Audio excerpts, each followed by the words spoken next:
ফেসবুকে একটি নতুন আপডেট এসেছে। এই ভিডিওটা দেখে স্টেপ বাই স্টেপ আপডেটটি চালু করে রাখুন। তাহলে আপনি কন্টেন্ট মনিটাইজেশন খুবই দ্রুত সময় পেয়ে যাবেন ইনশাআল্লাহ।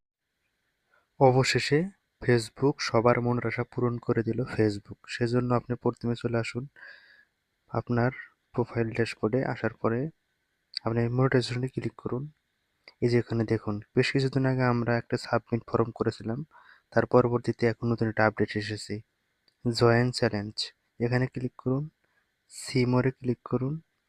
করার সাথে সাথেই আপনি এখানে 3 লাখ ভিউ যদি আনতে পারেন, কন্টেন্ট মনিটাইজেশন অবশ্যই পেয়ে যাবেন। এই মনিটাইজেশনের জন্য আপনাকে 3 লাখ ভিউ ফর্মটা পূরণ করতে হবে। তো এখান থেকে ক্রিয়েট পোস্ট, যে কোনো একটা পোস্ট করে দেবেন। করে দেওয়ার সাথে সাথে যদি ভিউটা 3 লাখ হয়ে যায়, তারপরে কিন্তু আপনার মনিটাইজেশন এনেবল হয়ে যাবে, কন্টেন্ট মনিটাইজেশন। এটাই ছিল এই আপডেটটি। সবাইকে দেখার জন্য ধন্যবাদ।